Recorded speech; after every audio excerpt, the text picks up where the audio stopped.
This time on Flipping Bangers. We wanted something glam. Potentially, this car could be extremely dangerous. We're going to end up buying it, whatever's wrong with it. So we took a chance. That temperature gauge is rocketing. We need to get back right now.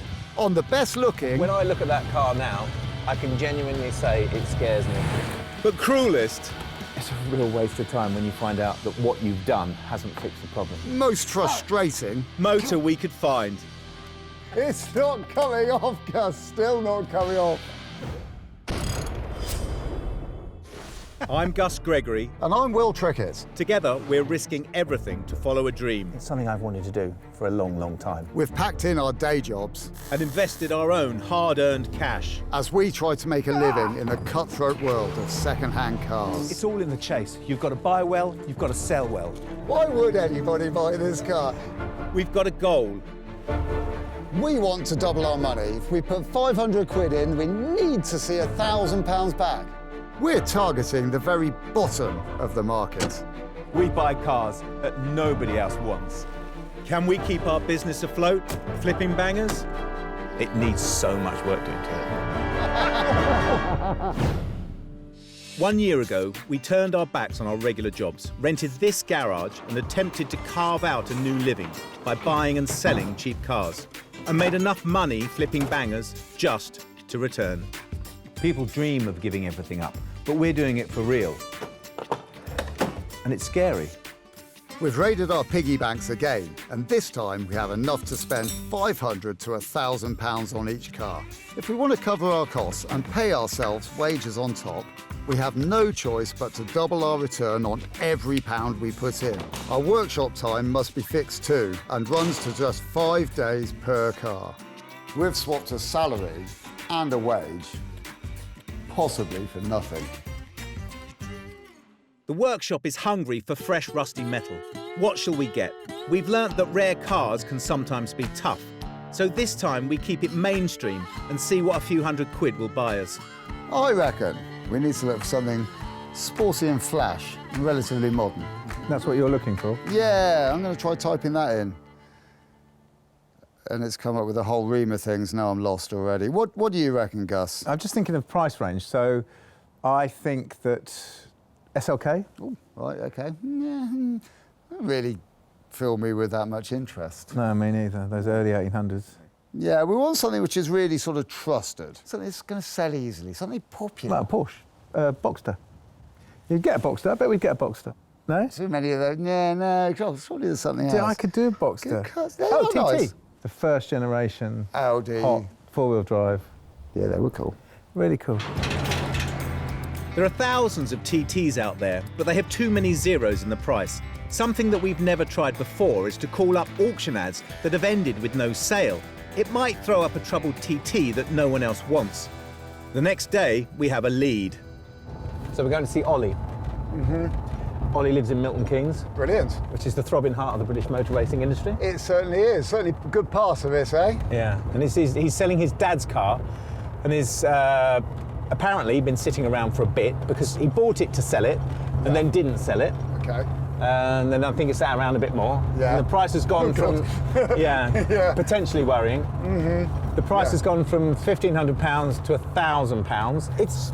That's quite a drop, isn't it? Yeah, it is quite a drop, but especially when you take into consideration what it is, and it's a Series 1 in the most beautiful grey. Sweet. I do, that is gorgeous colour. Yeah, and it's got a special edition interior, you know, the baseball glove. That's gorgeous, leather. Yeah, with that big leather stitching. Oh, that is so nice. Yeah. Not everybody's cup of tea, I might say, No. but I No. really like it. There's a big list of things wrong with it. Now, how did I know? We arrive in an industrial estate where the TT has been taken especially for us to view. Ollie. Hi, nice to Gus. meet you. Pleased to meet you. Hi there. Hi, nice to meet you. I'm Will. We've come about the TT. Oh yeah, she's inside. I'll open the door for you. Brilliant. Potentially, this car could be extremely dangerous. If it looks as good as it did in the ad, we're going to end up buying it, whatever's wrong with it. Yeah. And the problem is, it does look just as good as it did in the advert. Have we struck grey gold? This 18-year-old Series 1 225 Quattro doesn't have the rear spoiler, which is sought after in the used market. We've been instructed that Ollie knows very little about this car. He just wants it off the premises, and at a price of £1,000, it's take it or leave it today. So only a quick test drive is allowed. A good TT can fetch 2 to 3k, but this one is poorly. Its exhaust has split in half and it overheats, so it can't be driven on the main road. We settle for the slip roads around the industrial estate. Not ideal for sampling the Audi's sub 7-second 0 to 60, but we can still get a taste of its power. It's great. Oh, yeah. He'd get that temperature gauge is rocketing. We need to get back right now. Driving a car that overheats risks damaging the engine. It means we've only got a couple of minutes to get a feel for the Roadster. It's the dark side of it, isn't it? It's a car that's much younger than anything that we've ever had, and that worries me. Yeah. And it worries me that I love it because I know what happens, and we both love it, and that's really dangerous because that means we're going to end up buying it. But should we? The list of little jobs on our beautiful TT is growing longer every second. The brakes are terrible on it, actually. Yeah, it's been sat around for a while. Not worried about that. That's a mechanical thing. Yeah, that's easy. That's easy peasy. The gear change is really stiff, so clearly either the cables or, well, something needs attention. The cables or the sockets at this end, or it could be deep inside the gearbox. This car's suffering from the common faults, which are worrying. They're computer control things, so the display there, the controller for the hood, which is not working either. The windows aren't going up or down. We buy cars that no one else wants, and this one is bang on brand.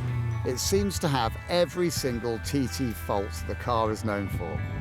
Are we getting carried away just because it once cost around 30 grand? We've got to decide whether this is actually workable.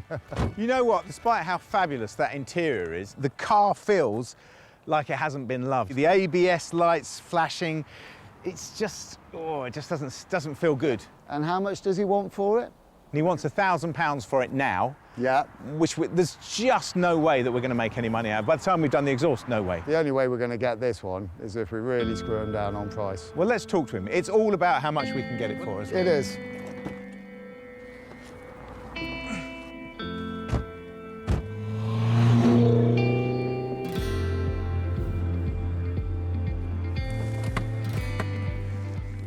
How was it? Excellent.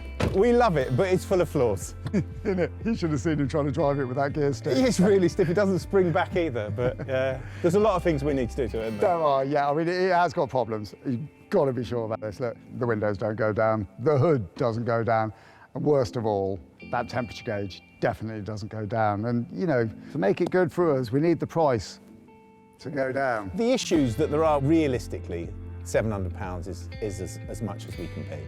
I can't do 700. It's limited edition seats. Yeah, that's true. That is, yeah, fair enough. What do you think? Shall we try and meet halfway? I can do 800. 750? Yeah, 750. Yeah, okay. Yeah. You got a deal. Yeah. Excellent. 750 works for us, doesn't it? It does, yeah. Excellent. Yeah. Nice one, Ollie. We've got a designer car for the price of a designer handbag. But before we start whooping, we also have a list of scary and quite possibly expensive problems. Yet we still need to double its sale price. Let's get it back in the workshop and find out if we can. When I look at that car now, I can genuinely say it scares me. Well, I'm not surprised, but we have got it at the price that we hoped for. We've managed to pull him down a long way from the price that he wanted. Yeah, I still think, and I always think this when we come away, we've paid too much for it. Back at the workshop, we need to put our thinking hats on, revisit this project with clear heads and work out whether, with only 5 days to turn it around, we are either brave or stupid.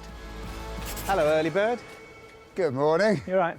Yeah, I am just admiring this, our car. Yeah. It's absolutely brilliant. Yeah, I was thinking about this last night. On the outside, it's everything we wanted, isn't it? Well, I was doing a bit of research on them, and these things have got a catalogue of errors that they often suffer from. Uh-huh. Yeah, and we already know about the gear stick one, don't we? Yeah, it's really awkward to get into gear. Yeah. It was really awkward to get into. And the temperature gauge. Windows and the hood. An exhaust. Oh, yeah. Well, we've got a long list and only 5 days. I'm Yeah. going to go and open up the door. All right. Oh, can you get the keys? They're on the shelf. Yeah, no problem. We advertise the cars as soon as we've got them, so I waste no time and take some pics for our online auction. So I'm listing our Audi TT. Will and I have decided that because this Audi TT is very special, and we're banking on the fact that if somebody wants to buy a Series 1 Audi TT, they will buy it in the grey with a baseball glove interior. So, to that end, we are putting in a starting price of $1,500. We're going to do a buy it now price for, wait for it, $2,795. And then a reserve price of $2,400. I'm going to post that. So if the listing says everything works on the car, there is a massive pressure to make that true in just 5 days. The first look underneath is key. It's something we can't do on location. Yes, got a severe disconnection problem there. Welding job coming up on that? Well, that's good if you can weld that, or if that can be welded, because this rear section is dealer only and it's 800 quid. Really? Yeah. I can do a lot of welding for 800 quid. And the great thing is, when we take it out, that'll give us access to the gear cables, which are just above this section. We've got the cam belt's got to be done. Yes. And because of our overheating, probably water pump as well at the same time. Yeah, definitely. But the other stuff, like the roof. Yeah, it's going to be a very, very, very close call. No time to waste. Rather than tackle the critical mechanical issues, we have a brew and decide to start on something cosmetic, since the car is a lot about looking good. So our Audi TT convertible isn't actually a convertible because the roof doesn't come down. And the reason for that, we think, is the little black box that lives in here. To get to it, I'm going to take the rear window out, which sounds ridiculous, I know, but the rear window has been stuck in so badly that we're never going to get top money for this car if it's like this. You can see the glue all the way around it here. It's a really, really tricky thing to do, and we need to do it very precisely. There may well be a special tool for the removal of glass, but I use a kitchen knife to prise it out, taking care not to rip the fabric, or I'm into £300 for another hood. I just hope the boffins online are correct about the roof control module, which is basically a switch, being kaput. So there is our kidney-shaped hole, and there is our black box inside a little cradle there with some 10mm bolts at the top. If the black box isn't the cause of our broken roof, then we may have to replace the motors or the frame, which will be around £350, a real blow for us. The landlord's son, a boy racer and Audi fan, sold us a used module for £40. So this is our new, well, it's not new, obviously, because it's us. It's a second-hand, black box. Fairly accurately named. So I'll pull the wires out of one and plug them in the other and see if it works. There we go. So I think I should connect the battery now. It works. One triumph down. I reflect that I tackle things that require guile and cunning. But for anything sticky and dirty, Will is the man for the job. This is a rear window out of our Audi, which, as you can see, has fallen out at some point, and somebody's tried gluing it back in with this stuff here. That is PU glue, polyurethane glue, normally used for fixing wood together, not glass into cars. Before it can be glued back in, I've got to clean all that lot off and end up with a nice, clean, shiny surface like that little sample bit there.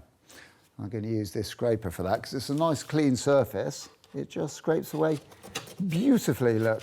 I'm thinking hard for any smart tips relating to nasty mess removal. Don't scratch the glass and don't miss any bits, or your perfectionist partner will moan. Rocket science, it ain't. That's the last bit of glue off there. Still a few more jobs to do, though. This is the surround that goes on, that holds it on the inside. I've got to make a new one of those from PVC vinyl. The electrical connections have come off here and here. If I've got enough time and enough patience, I'm going to solder new ones on those. And before the glass can be glued, bonded into the canvas of the car, I've got to put a special primer on around the edges so it accepts the glue really well. Then it will be a really great little job. Now that the TT is convertible once more, it's time to tackle the mechanical gremlin. The pleasure of driving this car is seriously marred by the gear change. It goes backwards and forwards fine, but the side to side is really stiff. There's two cables in here. One cable that does up and down, and one cable that does side to side. So clearly, the one that does the side to side is either sticky and it's frayed or it's bent or something. Anyway, it's got to come out, and I'm going to change them both. Swapping over a gear linkage, a job that crops up on many vintage Volkswagen products. It's basically disconnecting a cable at the gearbox and the shifter and then replacing the cables, about £25. Or you can clean the cables inside. But it's not an easy job in a modern car. The interior and most of the underside will need to be removed to gain access. So the final step to reveal my gear change mechanism is to take out the centre console here. And I just wanted to take a minute to appreciate this because it's rather beautifully made. And if you take it out in the order that they tell you to take it out, it comes out really beautifully. It's really well thought out. And I've only broken one thing, which is good. So what I should be doing is going underneath the car, dropping the linkage out from the bottom. But the LCD in here is broken. So while I've got all the tools here, I might just whip this out as well, and then we can get that fixed. A failed dot matrix display in a binnacle is yet another textbook TT fault.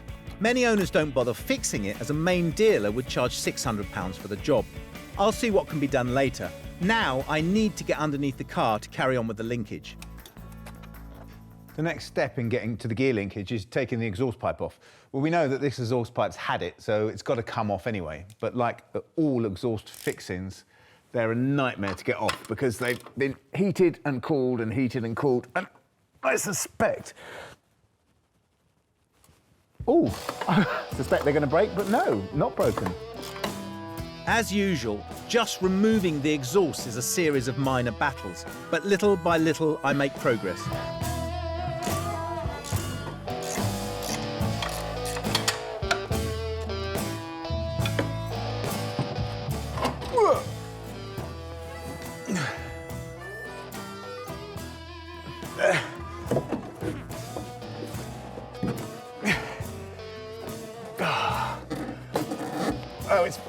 Actually, it's ripped it. So we'll need a new rubber. Well, I'd like to say at this point that it wasn't me that ripped it, but actually I think it probably was. Another blow. There's no way Will can weld these tubes. They are far too rusty. Now we'll have to find another exhaust, potentially a few £100 that we really don't want to spend. Maybe should have seen that coming. A trawl of local online ads has offered up a car dealer who has just finished breaking his TT. I've said I'll take the exhaust and I expect to make a cheeky offer on anything else he has. I'm looking forward to this. Apparently this guy has got stacks of bits for me to look through. Hello. Hello, are you Pete? I certainly am. Must be Will. I am. Good How you afternoon. doing? Good day. How you doing? Yeah, I'm very well. Good day. Good to meet you. This looks like our Audi TT exhaust. This is the Audi TT exhaust minus an Audi TT. Yes, I've noticed it's not attached. I was kind of expecting to be taking it off myself. Saved you a job. So where is the car so I can go and pick it clean of all the other bits we're going to need for our project? Oh, probably halfway up the M3 at the moment. Excellent. So Pete has already sold the shell to another hobbyist. I think I'm going to have to load that one up and take it with me. Excellent. Not before you cross my palm with the requisite amount of gold. Let's do that next. Jolly good. Wonderful how a sweep through the local free ads can bear fruit. The usual scrappy price for an exhaust is 250 to 300 quid. Yet Peter's happy with a bargain 75. I didn't manage to fix it for free, but that's not far off. I'll head back and hopefully by now Gus's mood will have lifted. I've now left the confines of the workshop manual and am flying by instinct. The job is much more challenging than I expected, but it feels good. Well, at this point, I would be expecting that to come apart. But I can see the cables now, and hopefully I can get the box out of this space here, slide the new cables in. And all this works, not in vain, because actually putting new cables on this car will make it drive so much better. It's going to be worth it. After hours of unscrewing and pulling bits off, I seize my prey. Hey! It's out! Excuse my cheers, but it's been a long time coming. Yes! There it is. Let's have a look, see how bad it is, shall we? And we know that, backwards and forwards is fine, but this is the one that should be really stiff. But in actual fact, It's not stiff at all. In.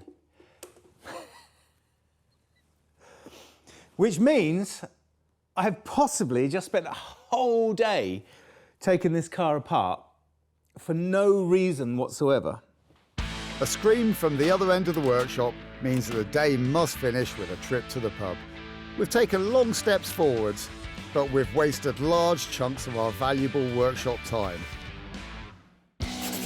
It's day 2 out of 5 on Project Audi TT. Gus is still miserable because he can't solve the issues with the gear linkage.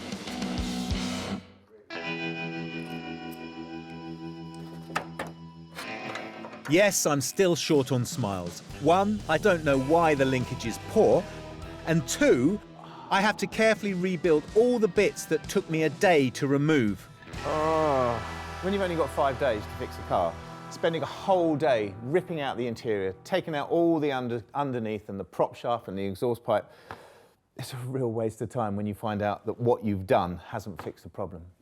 Everything I read about the gear change being stiff on these points to the cables.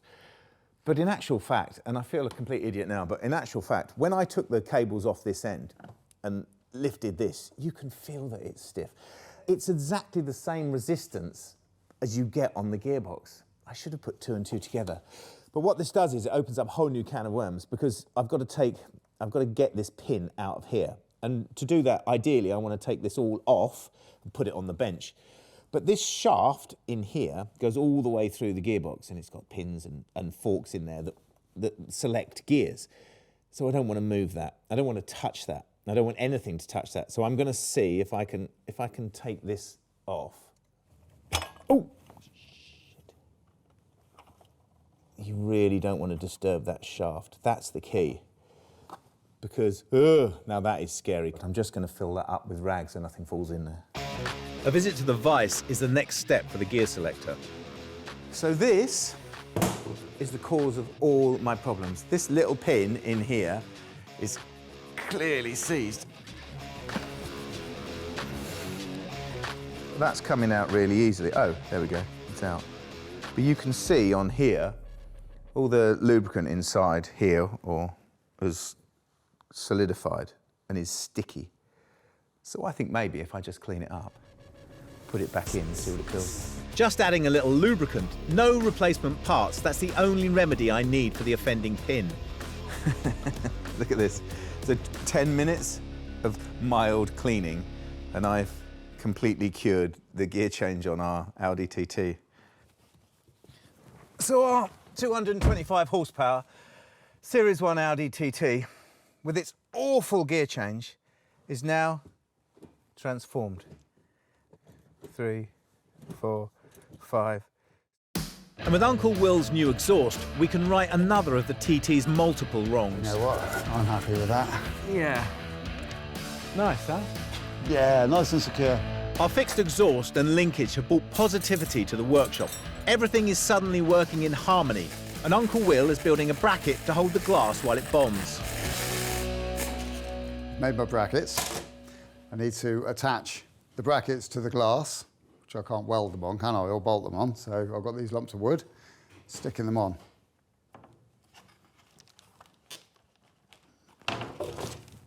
Now, come over to the car and see how it all works.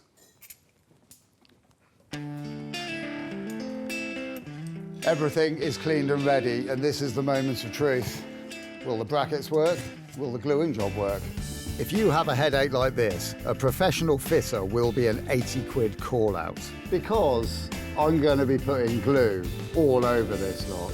And glue being messy, I don't want the glue sticking to all the wrong bits of the canvas, do I? So I'm being a little bit careful, and I'm going to mask it all up neatly first.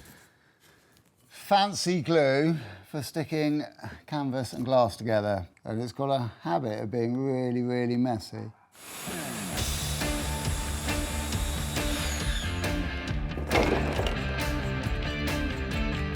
But my bracket plan isn't quite over. I now need to force the glass towards the bracket. Right, that's the last bit, and I know that when gluing things, once it's set up, don't touch it. So that's me for the day, and I'm going to leave that to dry overnight. Day 2 is over, and didn't we do well? We've spent just over 100 quid. The TT is looking better. But the roof and gear shift were only distractions. We've avoided tackling the big, nasty jobs, such as the overheating and the cam belt swap. We need to face them. Day 3. We've resurrected our business fixing up and selling of very poorly cars. Accordingly, we've bought a TT that showcases every fault that plagues these cool coupes. We've got 2 days left to complete all the cosmetic and mechanical jobs. But first, has my window fix been successful? The glass hasn't fallen in, which is good. The glue has squidged out around the edges, which I know at the moment looks a real mess. But the trick is this: you let it squidge out, you want it to squidge out because you're going to cut it off with a blade and make it look really nice and neat and tidy.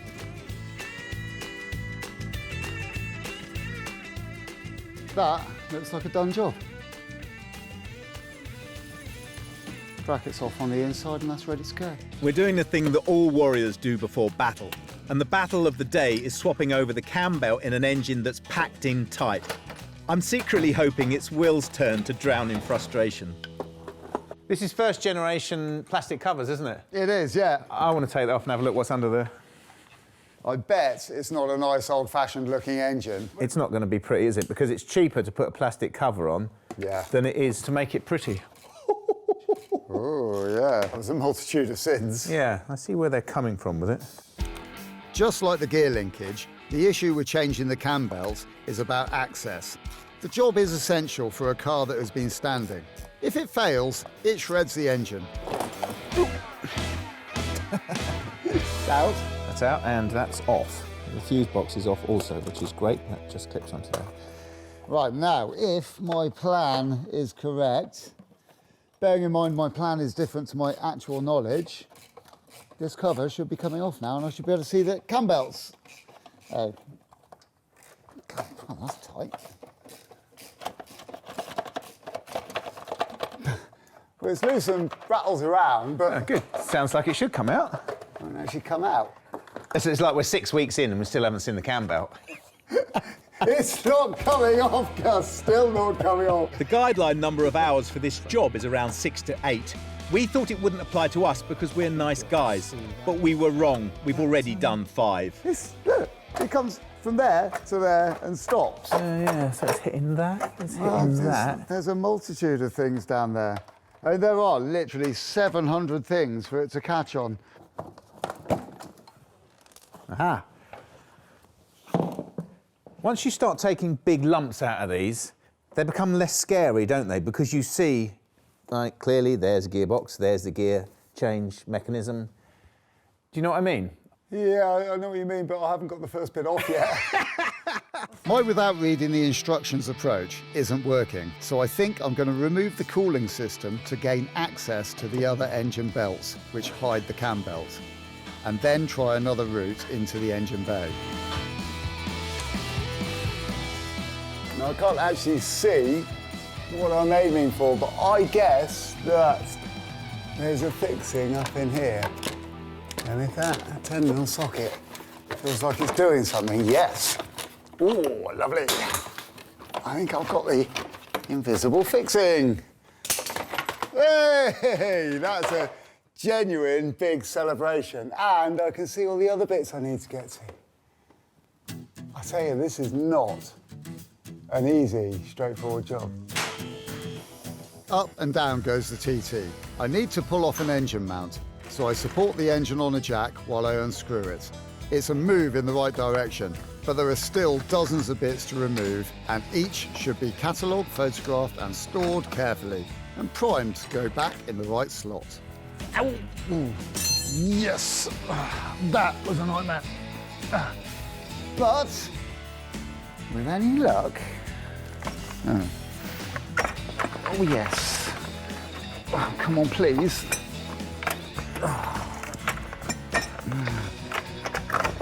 Yeah, look at that. Ha-ha! There it comes. And so does the pulley and the belt. After what seems like weeks of work, that's the cam belt finally out. While Will battles with oil, grease and general frustration, I've escaped for a breather. There's a functional aspect to my journey too. I'm taking the faulty binnacle to a specialist. Hello. Hello there.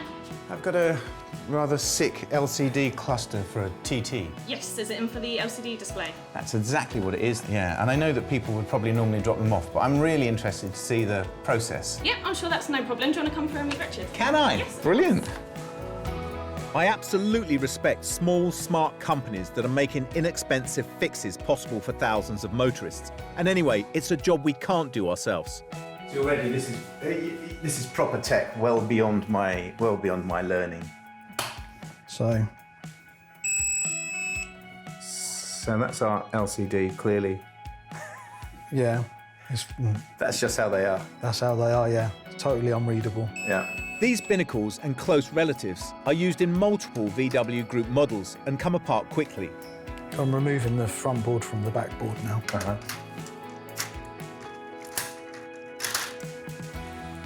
See, this all scares me.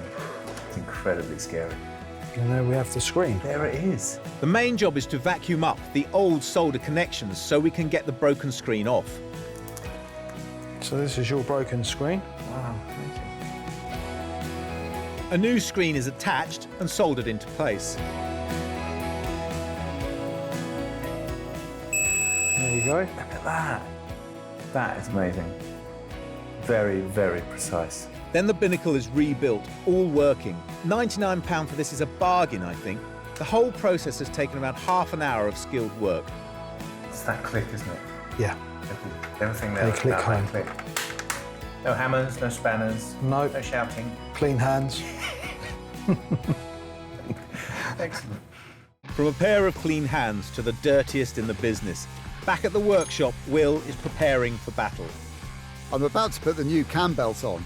I need to look at the water pump. It's probably the cause of our overheating. I've got to drain the water out of the engine. Now, there's two ways of doing that. There's the correct way, which is taking off the bottom hose and draining it into a container, and the way I'm going to do it. So I need to change the water pump anyway, so I'm just going to take that out and let the water come out. So I'm going to catch as much as I can, and hopefully Gus won't be too cross.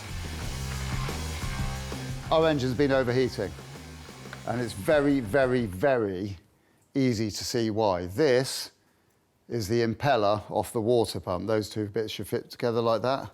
They pump the water around the engine. And in all these bits like that, there's no way that could ever possibly work. So I found the root of the problem. I've got the solution, which is a new water pump. And thankfully, I'm changing the fluid at the same time. I run some lube around the O-ring of the 20 quid water pump and fit it. Now I can get the new belt into position. A struggle with hardly any access. Now, it's always a bit of a fiddle getting these things in, especially on ones like this, which are a bit complicated. Got to get the belt roughly in place. And on this one, it's got to go in behind this great big bracket. And that's it, a new cam belt and water pump. When brave fellows can give no more to particularly tough and thankless jobs, they must hang up their hats and head home. Financially, the whole project owes us just under £1,000, and honestly, we're reaching the limit of what we can spend if we want to sell the TT on for a profit. It's day 4 out of 5 for our £750 Audi TT. It looked amazing, but wasn't. Now, some of it actually works, but time is tight, and there's plenty left to do, like the brakes that don't break.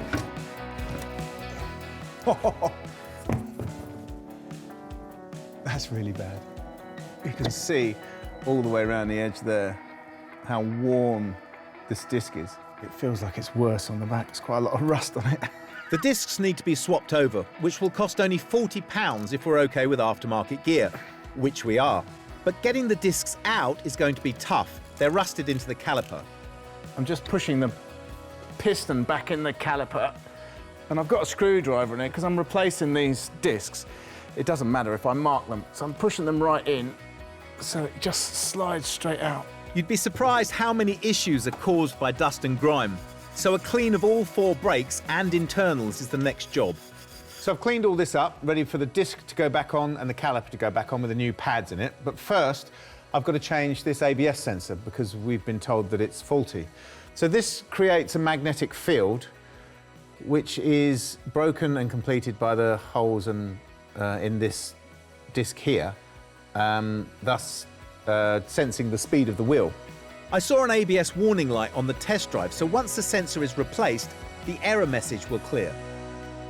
When we were test driving this car the other day, we noticed that there was a very small but very annoying little knock coming from the front suspension. So I've had a look and I found it's where the anti-roll bar, which is the bit that links the suspension from one side to the other to stop the car from leaning over on corners, has got play in one of the joints on the bottom of the roll bar drop link, which joins the roll bar to the suspension itself, to the moving part. This is the movement here. You can see that there has got a tiny bit of play in it, which doesn't seem like very much, but it's an awful lot when you're actually driving the car, so that needs replacing. Great thing is, it's cheap and relatively easy. This component here, which is the bit that's broken, this bottom joint here, is only 15 quid. So it might be easy, but only on paper. It's actually really hard to get the bolts undone.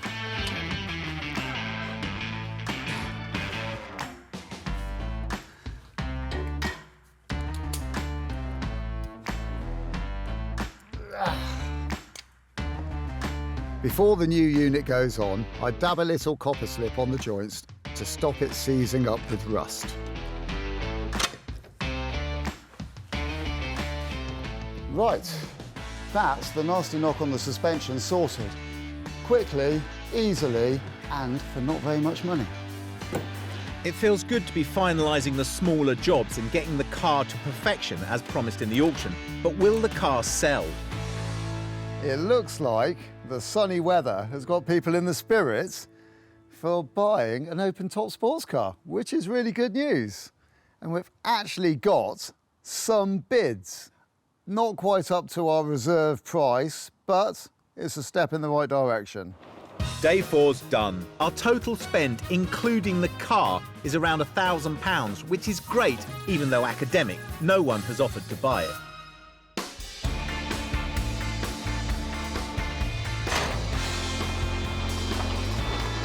It's time now to increase the sales potential without spending any more money.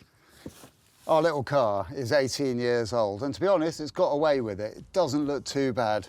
Most of the wheels look really good, but this one has been curbed to hell and looks really, really glossy. Now, I'm not going to spend a great deal of time on this because we're in a bit of a hurry. So, using sandpaper, a block of wood, some masking tape, 2 cans of paint, I'm going to make this look brilliant. This have-a-go wheel refurbishment might seem a little bit pony, but it is similar to a professional job. You might also notice the hubcap is missing, but we've got one which only cost us £5. Now, this isn't a proper job, but it will look tons better, and that's what I'm after. Next up, there's a gaping hole in the dash that needs its old binnacle plumbing back in. My instant reaction when we had the LCD trouble was to say, OK, let's just go and get one from a scrapyard. But you can't do that. I mean, I didn't know it at the time, but Richard has told us you can't do that because they're coded. Each of these binnacles is coded to the car that they come out of. So I'm going to put this one in, and hopefully it's going to work.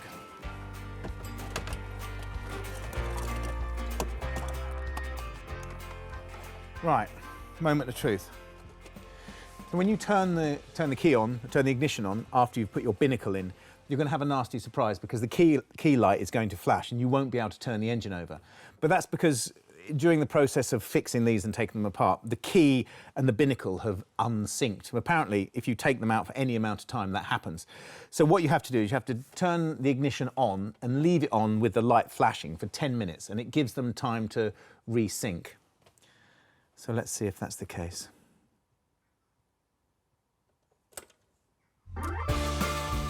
Well, at least it lights up. So we've got a fully functioning dash now. I'll leave that. That's it. The Audi is done. We've addressed the broken hood, fixed the cam belt and water pump, replaced the discs and drop links, refurbished the instrument panel, fitted a new exhaust and improved one of the wheels. Add in the other spares and we're in for £1,175. That's insane. All the good stuff of the Audi remains, but all the bad stuff, like the listing says, doesn't exist. Yeah, but did you enjoy working on this car? No, Gus, I didn't. At times, I felt like I'd rather be banging my head against a brick wall. Well, I was doing that at some point. Yeah, you were. No, but you know, what I learnt about working on this car, it stands testament to the Audi and German technology. Yeah, they were trying very hard, weren't they, when they built this car? This was their sort of brave new world, wasn't it? Yeah, it really, really was. Well, they had to try hard. I mean, look at the market they were breaking into. They had to make a car which was brilliant. And they have. I just want to see how it drives. The test drive of the Audi TT is at a private test track outside London. Press versions of the TT would have been photographed here, so it's a good fit that way, but more importantly, if the engine blows up, we're not far from help. We've got a smoking hot car. It's a really good car. Probably best car we've ever had. This is definitely the best car we've ever had. By a country mile, yeah. Yeah! Oh, this car's awesome. The last time we drove the TT, it was at 20 miles an hour, and this is supposed to be a performance car. It's time to set the beast free. This thing has got a little bit of poke, hasn't it? Oh, yeah, it still feels amazing. I mean, it really does feel amazing. It's a very smooth delivery of power. Yeah, and the steering feels great. The gearbox, the gear change, feels really progressive. And I'm not just saying that because it took me all day to pseudo fix it and then 10 minutes to fix it. I do actually mean that. It feels great. And if you think this car was much maligned, wasn't it? Because it was really between this and the Boxster, wasn't it? And people looked at the Boxster and said, oh, that's a purist sports car. This is based on a Golf. But in actual fact, this four-wheel drive system, and it's got ample power. Yeah. It's actually, this is the car you'd have, isn't it? It is, yeah. The 4x4 system is the cleverest one of its generation and certainly of its time. For me, it would be the one to have. So who is lined up to have this one? We didn't fix this car up to have a laugh. We're a business. And to keep afloat, we need to double our money, and that means bids of $2,400 as a minimum. We've had some interest, but is it close? Will's been keeping an eye on the figures and should know. We don't have anybody wanting to buy it at $2,795, which is a pity, obviously. We don't even have anybody coming in at $2,400 for our reserve price, which is a shame. But I have got a small confession, though. Oh, OK. You know, my missus has taken a bit of a shine to this car. You know, that is a terrible, terrible business model. We're not in business to do up cars to sell to ourselves. We're never going to get top money, and also, if they break, we'll end up fixing them ourselves. I thought you might say that. Yeah, I've got another confession. You're right. You're right. But I'm sure there's a way we could do it. Clearly, we're going to get more money for this car if someone else buys it than you do. A partnership is a fragile thing. We're a business, and that's the way it is. Will must understand I cannot let this car go cheap. It's too good. If we can't sell it at the right price now, we'll have to keep it until we can. This is a dilemma, isn't it? There's only one way forward. My missus must deal directly with Gus and make a decent offer. If he can live with it, fine. If he says no, for the sake of our friendship and more importantly, our business, I've got to accept it. Hello! Oh, Gus! How are you? Hello there. All right. I'm all right. Yeah, fine. Hello, darling. Hello, darling. Now, I think it's honourable for me at the moment to bow out of the business transaction. We were saying earlier, it seemed like a bizarre thing to do, selling to family and friends, but actually, Yeah. it don't make any odds, does it? I mean, if you want it, you want it. That's the way it is. I kind of agree with you because this, this is your business. But over the last sort of week, you've both been talking about this car. I have so been missing having a sports car. But it depends how much you want it, doesn't it? That's the key. Oh, Lots. excellent. That's also good. I want it.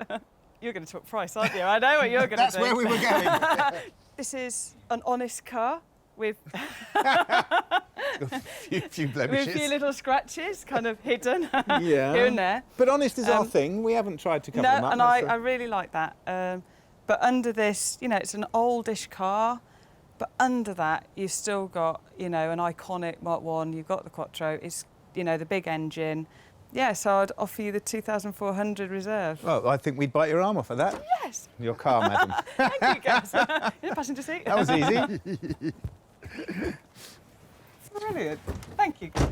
£2,400 of proper cash is paid into our kitty. No warranty is implied or given. We've doubled our money and put 50 quid on top. I think this proves it. We're back.